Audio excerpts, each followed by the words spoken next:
It's Christin, like Christine with no E on the end, Keck, K-E-C-K. And Christin, what's your connection to Kent State? I was a resident in 1970, been a resident of Kent a long time. Since then, I moved out a couple of times, but always moved back in. And I'm now living in Akron. So, but I was there then. I was a former student and had just gotten married about 2 weeks prior to the shootings. And we lived on Willow Street in Kent, my husband and I, along with 14 other people in the house. One of those kind of houses. And what is your memory, if you could take us through it, the days leading up to the shooting? What's your memory of May 4th? I had been a student. I had graduated from high school when I was 16 years old. So I was young when I moved to Kent and started going to Kent State. And too young to go down to the bars, so I never made a habit of going down to the bars, never really got into that culture at all. It was kind of for the older people to do. But at this time I was 18, and I could go, but now I was a married woman, and my husband didn't want us to go down there, so it was sort of, I kind of missed out on that. But on that Friday night, the Friday prior to it, a lot of the people in our house went downtown. Now, at the time, I didn't know it for certain, but I suspected that I might be pregnant, and I was really, really tired and kind of sick to my stomach all the time, so I didn't want to go down anyway. I could go down at this point. Now I didn't want to go, so I stayed home with my husband. We both stayed home. We went to bed early that night. We didn't hear anything till about midnight, and we woke up by sirens. And we knew there was something going on, but we heard sirens a lot, so we didn't really think too much of it till they just kept going on and on and on and on and on. And we thought, well, that's kind of unusual. And pretty soon, between 12:30 and 1, people from the house kind of trickled back home, and they were horrified at what had happened. And we got this story out of them. There had been riots and fires set and windows broken and police were everywhere. So we both just kind of went, well, we're glad we didn't go. And the next day, I went to work. I was working at a place called the Kent Motor Inn, which is no longer there, the restaurant and the hotel in front of the Inn of Kent, it was called later. But at the time, it was the Kent Motor Inn, and that's where I was working. So I went to work the next day, came home. We knew there was a rally that evening over on campus, so we wandered over, and it got ugly. And that's when they burned down the ROTC buildings, was Saturday. And we knew it was getting really hot and ugly down, everything was going kind of crazy, so we just sort of wanted to not get involved in a lot of stuff. I was not at all political, neither was my husband. He was a student. But there were a lot of people in our house who were political, and they were there. They kept coming back and going out and coming back in and talking about things. And we had people in and out of the house that that we were sort of wondering, who they were and what they were doing. And we were introduced to, I remember being introduced to one bearded young man named Abby. Don't know, but I was told later that's, was Abby Hoffman. I'm not sure it was. I don't really know. But he was introduced to me that way. Slept on our couch, as a matter of fact. But Sunday morning, after the riots on campus, a funny noise woke me up, and I looked out the window, and I saw tanks going down the street. And I woke my husband up, I said, Jim, there's something really weird going on. There are tanks and jeeps and soldiers out there. And he went out to look, and we both did, and the place was weird. It was just odd feeling. You could look around, you could see these things, but you didn't really believe what you were seeing. You thought, no, this is something else. This is not what is going on campus. But we turned the news on, and it was, and we were very disconcerted about it. And spent Sunday kind of off and on turning on the news, looking at things, listening to people coming in and out, talking to our roommates. And on Monday, my husband said, well, I don't know if we're going to even have class. So he said, I'm going to go over to, he was a music major, so I'm going to go over to music and speech and see if there's even class today. And he said, I don't want you to leave the house. I said, oh, okay. So he left the house. He left in the morning. And as soon as he left, I said, I'm leaving now. I want to go see what's going on. I want to know. You know, but I wandered over and I saw that they were having a rally on the Commons. I stood on the Commons for a while and I saw some people I knew and I talked to them, and it was pretty ugly over there too.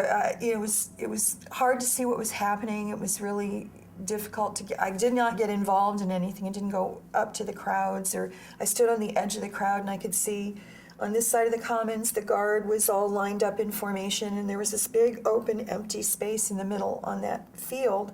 And then up the hill, on Blanket Hill, the students were over there, and they were yelling and screaming, and they were throwing little rocks and stuff that they could find. So there weren't a whole lot of big rocks over there that they could throw. And they'd shoot tear gas, and if I saw a few people dash out and try to pick the tear gas canisters up and throw them back, but they couldn't because they were getting gassed, and they could barely even move them. And they couldn't throw them 500 feet. There was at least 500 feet between these two groups. So I stood there and watched for probably 40 minutes, and nothing really was happening. But then I saw the students run up the hill, and I saw the guard run across the Commons after them and run up the hill. And then everybody kind of disappeared, and I thought, well, I should go see if I can find Jim, get home. So I started running. I ran across the Commons, and I was running over to Music and Speech. And just as I started running, I heard what I swore were fireworks going off. Pop, pop, pop, pop, pop. I thought, oh man, somebody's got cherry bombs now. They're really going to get hurt. So I kept running, ran over to Music and Speech. Everything's locked up. Looked around the whole building and started running back. And by the time I got back, I noticed that there wasn't any noise. There were some screams, and there were people crying. I heard them crying. And I walked up to these three people that I knew that had worked at this jeans store downtown. And I said, what happened? And they were sobbing. And they said, they're killing people. I said, what do you mean? Who's killing who? What are you talking about? And they wouldn't talk to me. They just turned away. So I thought, I got this really horrible feeling, and I ran home. We lived right on Willow Street, so I ran through the campus. Got home. By the time I got home, there's my husband and all of our people that lived in the house. They're all standing on the porch, and they were scared to death. They go, oh my God, get over here right now. So I ran up on the porch, and my husband hugged me. He said, where have you been? I was scared. I said, I was looking for you. And he didn't say anything. We stood there for a while. We all stood on the porch, and we looked across the campus, and we saw clouds of gas, tear gas, floating across the street. We could smell it and taste it, and it was making us cry. It was making our eyes water. And as we stood there, we saw this guy in this picture that I have here. We saw him running toward us, and he's screaming, and he's holding this red flag over his head. He's going, ah, like this, and he's running toward the house. And he kept running toward us, and we're like, what is he doing? Why is he doing this? As he got closer, we saw that it wasn't a red flag. It was a T-shirt, and it was soaked in blood. And we just kind of were stunned. We didn't know what to do. We just stood there. He ran up to us, and he was hysterical. He couldn't talk. And we kind of parted and led him through the house, and his room was the first one off the kitchen. It was on the first floor, so he went in his room, shut the door, and he didn't come out. And we didn't know what to do. We just stood there. We just kind of were speechless at this point. Nobody knew what to say, what to do, how to react. We saw what he had. We knew what had happened, but we didn't believe it. We didn't believe that it had happened. It didn't compute. It wasn't something that happened in your hometown in Ohio in the spring on campus. This wasn't something that happened. So we all went in the house, and we went downstairs in our apartment, and we turned on the news, and we watched, and we cried. And we just sat and watched, and tried to call my mother, and she lived 8 miles away in Suffield. She just lived just south of Kent. That's where I'd grown up. And I couldn't get through on the phones. The phones were completely jammed. They wouldn't work. We got these weird noises, and it said, you can't call. can't call out. So I knew she'd be trying to call me. She couldn't get through either. And we were kind of sitting there for a few days, not knowing how to get the word out that we were okay, that we were going to be all right. But it would have been kind of stupid to say that anyway, because we weren't going to be all right after that. It was just not possible for it to be all right. But a couple of days later, I'd been at work. I worked as a waitress at the Kent Motor Inn. And a couple of days after this, we had martial law at this point. We weren't allowed on the streets after 6 o'clock. So work had called me, or had let me know somehow. I don't remember exactly how they did that now that I'm thinking about it, but let me know that I had to change my hours so that we got off at 6 instead of 8, because I was working 11 to 8. And they said, you'll go home at 6 because we're going to close. So I went into work, and what had been completely dead restaurant prior to this was now jam-packed with people from everywhere in the world. Reporters from China and from Australia, from France, from England, from everywhere in the world were in the restaurant, and it was amazingly busy. So everyone I waited on asked me, were you there? Were you there? Did you see anything? Did you see anything? Do you know anybody that would interview with us? And I was horrified.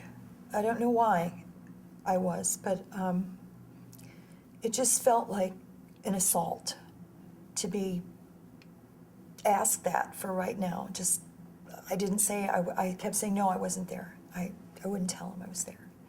And I didn't know anybody that was there.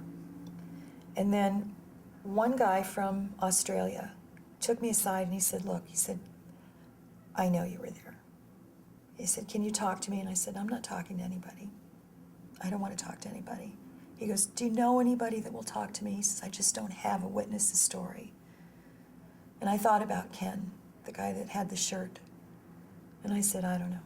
I'll ask our roommate. I said, he saw more than I did anyway. So I went home, and Ken had been in his room this whole time. He'd been in bed. He hadn't left his room for the entire time. He wouldn't come out, he wouldn't talk. He was head under the pillow and didn't want to see anybody. He was hysterical, and he was completely traumatized. But I sat down and I asked him, I said, what do you think? Do you want to talk to this guy? And he goes, no. I said, Ken, do you think maybe you need to talk to somebody? I don't think so. I said, okay, well, I'll tell him. And I got up to leave, and he grabbed me and he goes, I'll talk to him. I'll tell him. I said, okay. So I went over and I got the reporter and I told him, I said, yeah, this guy will talk to you. When do you want to talk to him? And he set up an appointment to talk to him in the next couple of days. And I took him over there, and he sat down with him, and they sat there for a couple of hours, and I know both of them were in tears before it was all over with. They were sitting there talking. I didn't go over and I didn't listen to it.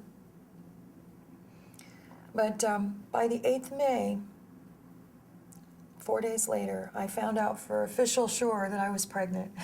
There were no instant tests at that time. You had to go take your stuff into the hospital and wait a few days, and if the rabbit died, you were pregnant or whatever it was done. So I found out at that time I was pregnant.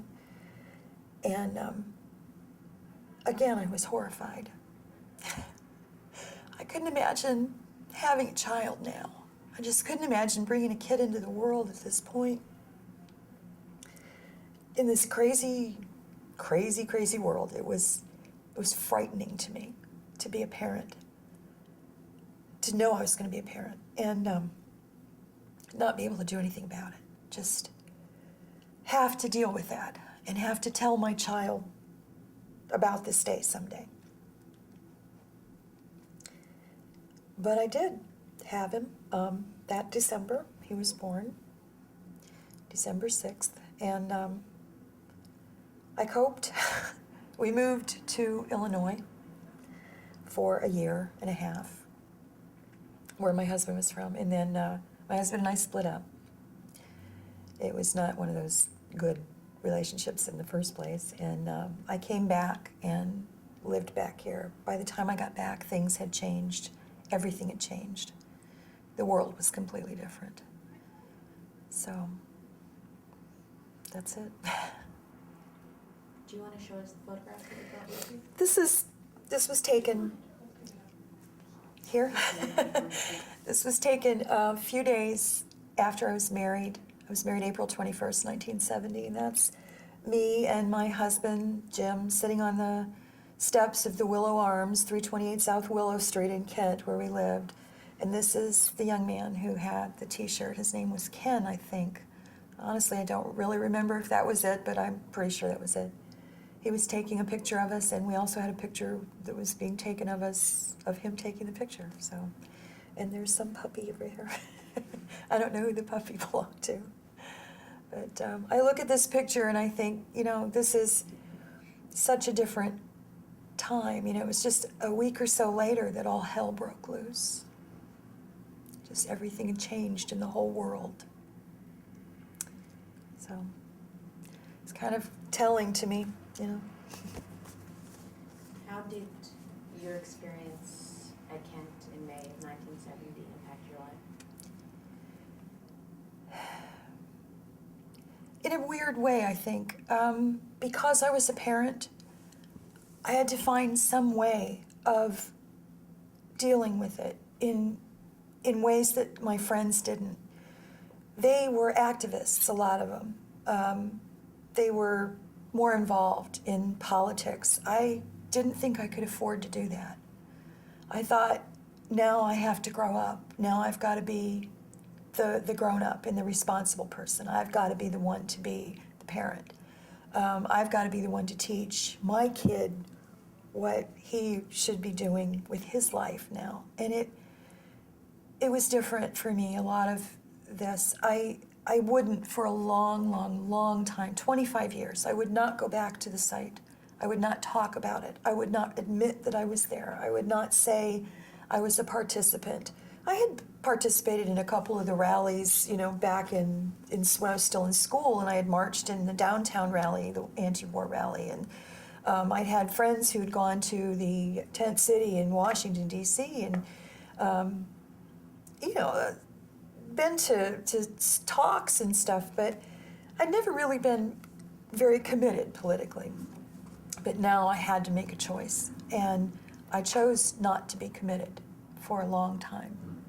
And then 25 years later, on the 25th anniversary, in fact, I was downtown at the Stone Jug, hanging out down there one night, and a total stranger walked up to me, handed me a button that had the quote by Alison Krauss on it that said, "Flowers are better than bullets," and put it into my hand and said, "You really need this," and walked away.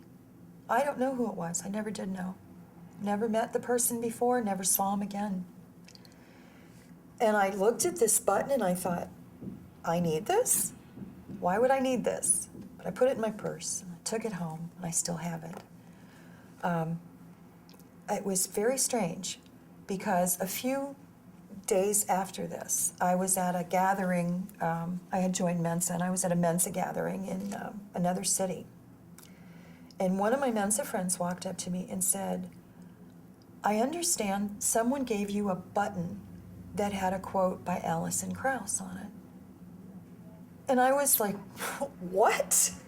How do you know that?" Well, he had known this person. And I said, "Well, who was this?" He said, "It was a friend of mine." I said, "Well, how did they know me? I didn't know them." And he said, "I don't know.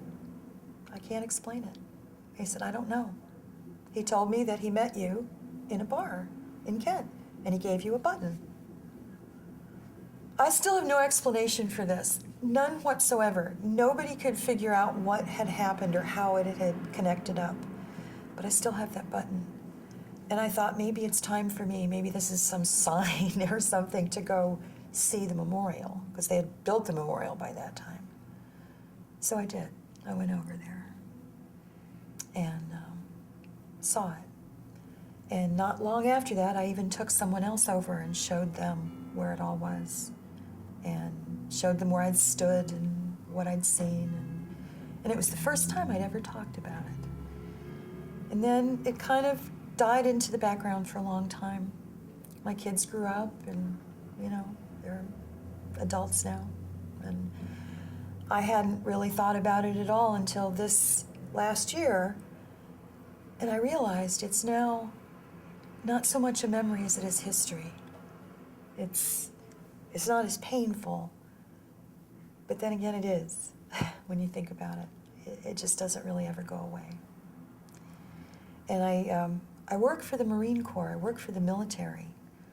So I always hear a lot of Kent State students that come into our office, they are going to be Marine Corps people, saying things like, yeah, they were idiots, blah, blah, blah. And I'm like, you weren't there. You don't know.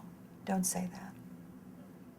Don't say what you don't know. Don't talk about what you're not sure of.